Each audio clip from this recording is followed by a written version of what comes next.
Sir, ಈಗ ನಾವು ಈ ಹಿಂದೆ ಅವರು MLA ಆದಂಥ ಒಂದು ಸಂದರ್ಭದಿಂದನೂ ನಾವು ಇದುವರೆಗೂ ನಾವು ಯಾವುದೇ ಒಂದು ಸಮಸ್ಯೆಗೆ ನಾವು ಹೋಗಲಿಲ್ಲ ಮತ್ತು ಮಾತಾಡಲೂ ಇಲ್ಲ. ಯಾಕಂದರೆ ಆಗಿನ ಪರಿಸ್ಥಿತಿ ಹಂಗಿತ್ತು ಎಲೆಕ್ಷನ್ ಟೈಮಲ್ಲಿ.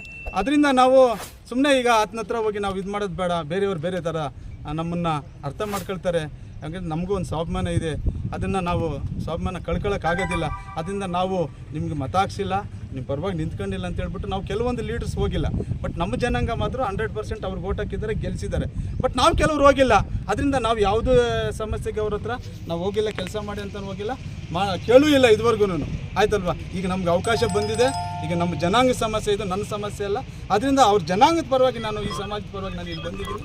ವರ್ಗೀಕರಣ ವಿಚಾರದಲ್ಲಿ ಮಾತಾಡಲೇಬೇಕು. ತಮಗೆ ನಾನು ದೂರ ಇದ್ರೂ, ನಾನು ಸಂಪರ್ಕ ಇಲ್ದಿದ್ರು ಪರವಾಗಿಲ್ಲ.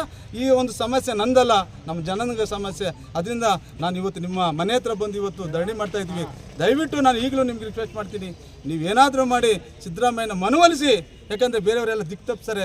ದಯವಿಟ್ಟು ನೀವು ಪರವಾಗಿ ಚೆನ್ನಾಗಿದ್ದೀರ ಅಲ್ಲಿ ಈ ಒಂದು ಸಮಾಜಕ್ಕೆ ನೀವು ನ್ಯಾಯ ಕೊಡಿಸ್ಬೇಕು ಮತ್ತು ವರ್ಗೀಕರಣ ಜಾರಿಯ ಕಡೆ ನೀವು ಅವಕಾಶ ಮಾಡಿಕೊಡ್ಬೇಕಂತ ನಾನು ನಿಮ್ಮ ಮೂಲಕ ಥ್ಯಾಂಕ್ ಯು MLA ಕ್ಷೇತ್ರಗಳಲ್ಲೂ ನಡೀತಾ ಇದೆ. ಅದರಂತೆ ನಮ್ಮ ಚಿಕ್ಕಬಳ್ಳಾಪುರ ಜಿಲ್ಲೆಯಲ್ಲಿ ಎಲ್ಲ ಕ್ಷೇತ್ರಗಳಲ್ಲೂ ನಡೀತಾ ಇದೆ.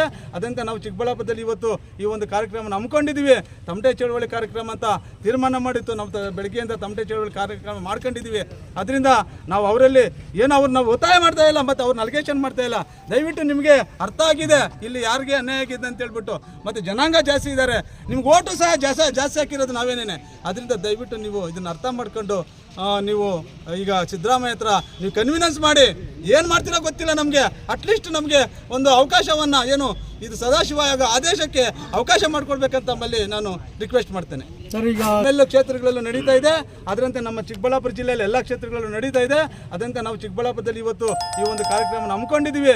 ತಮಟೆ ಚಳವಳಿ ಕಾರ್ಯಕ್ರಮ ಅಂತ ತೀರ್ಮಾನ ಮಾಡಿತ್ತು. ನಾವು ಬೆಳಗ್ಗೆಯಿಂದ ತಮಟೆ ಚಳವಳಿ ಕಾರ್ಯಕ್ರಮ ಮಾಡ್ಕೊಂಡಿದ್ದೀವಿ. ಅದರಿಂದ ನಾವು ಅವರಲ್ಲಿ ಏನು ಅವ್ರನ್ನ ಒತ್ತಾಯ ಮಾಡ್ತಾ ಇಲ್ಲ ಮತ್ತು ಅವ್ರನ್ನ ಅಲಿಗೇಷನ್ ಮಾಡ್ತಾ ಇಲ್ಲ.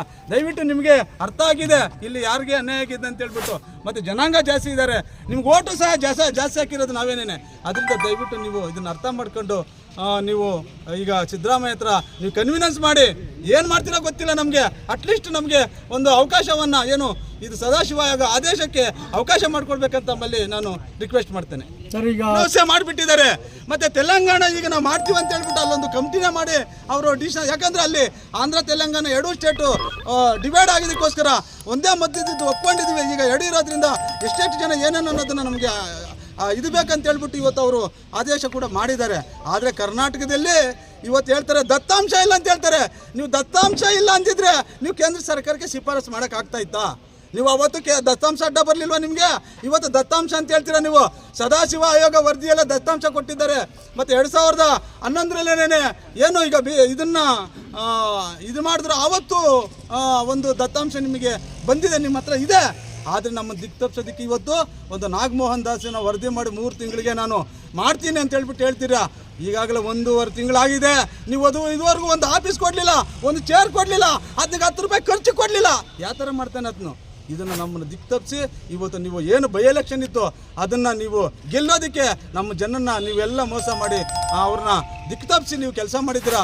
ಸಿದ್ದರಾಮಯ್ಯನವರೇ, ಮುಂದಿನ ದಿನಗಳಲ್ಲಿ ನಿಮಗೆ ನಾವು ಕಲಿಸ್ಬೇಕಾಗುತ್ತೆ. ಅದಕ್ಕೆ ಇವತ್ತು ನಾವು ನಮ್ಮ ಪ್ರದೀಪ್ ಈಶ್ವರ್ ಸಾಹೇಬ್ರಿಗೆ ಕೇಳ್ತಾ ಇದ್ದೀವಿ. ನಾವು ಈ ಕ್ಷೇತ್ರದಲ್ಲಿ ನಮ್ಮ ಮಾದಿಗರು ಹೆಚ್ಚಿಗಿದ್ದೀವಿ. ನಿಮ್ಮ ಪರವಾಗಿ ಓಟ್ ಹಾಕಿದ್ದಾರೆ, ನಿಮ್ಮನ್ನು ಗೆಲ್ಲಿಸಿದ್ದಾರೆ. ಆದರೆ ಇಲ್ಲಿ ಮಾದಿಗರಿಗೆ ಅನ್ಯಾಯ ಆಗಿದ್ದು ನಿಮಗೂ ಗೊತ್ತಿದೆ. ಅದರಿಂದ ದಯವಿಟ್ಟು ಈ ಸಮಾಜಕ್ಕೆ ಏನಾದರೂ ವರ್ಗೀಕರಣ ವಿಚಾರದಲ್ಲಿ ಒಲೆ ಮಾದಿಗರು ಎರಡೂ ಸೇರಿಸಿ ಇವತ್ತು ನಮಗೆ ಅನ್ಯಾಯ ಆಗ್ತಾ ಇದೆ ಅಂತ ಹೇಳ್ಬಿಟ್ಟು ನಾವು ಏನು ಹೋರಾಟ ಮಾಡ್ತಾ ಇದ್ದೀವಿ. ಅದರಿಂದ ದಯವಿಟ್ಟು ತಾವುಗಳು ಶಾಸಕರಾಗಿದ್ದೀರಾ, ಈ ಕ್ಷೇತ್ರದಲ್ಲಿ ಗೆದ್ದಿದ್ದೀರಾ, ಇಲ್ಲಿ ಈ ಸಮುದಾಯ ಜಾಸ್ತಿ ಇದೆ. ಅಟ್ಲೀಸ್ಟ್ ತಾವಾದ್ರೂ ಸಿದ್ದರಾಮಯ್ಯನಿಗೆ, ಯಾಕಂದರೆ ನೀವು ಸಿದ್ದರಾಮಯ್ಯ ಪರ ಜೊತೆಯಲ್ಲಿ ಚೆನ್ನಾಗಿದ್ದೀರಾ ಮತ್ತು DK ಶಿವಕುಮಾರ್ ಜೊತೆಯಲ್ಲಿ ಚೆನ್ನಾಗಿದ್ದೀರಾ, ನೀವಾದರೂ ಅವರಿಗೆ ಮನವೊಲಿಸಿ. ಇಲ್ಲ, ಆ ಜನಾಂಗಕ್ಕೆ ಅನ್ಯಾಯ ಆಗಿದೆ, ಕರೆಕ್ಟ್ ಅವ್ರು ಕೇಳೋದು ಇದನ್ನು ಮಾಡಲೇಬೇಕು, ಸುಪ್ರೀಂ ಕೋರ್ಟ್ ಆದೇಶ ಇದೆ, ದಯವಿಟ್ಟು ಮಾಡಿ ಅಂತ ಹೇಳ್ಬಿಟ್ಟು ದಯವಿಟ್ಟು ನೀವು ಒತ್ತಾಯ ಮಾಡಿ ಇದನ್ನು ಮುಂದಿನ ಅಧಿವೇಶನದಲ್ಲಿ ಮಾಡಿಸ್ಕೊಡ್ಬೇಕಂತ ನಾನು ಈ ಮೂಲಕ ಅವರ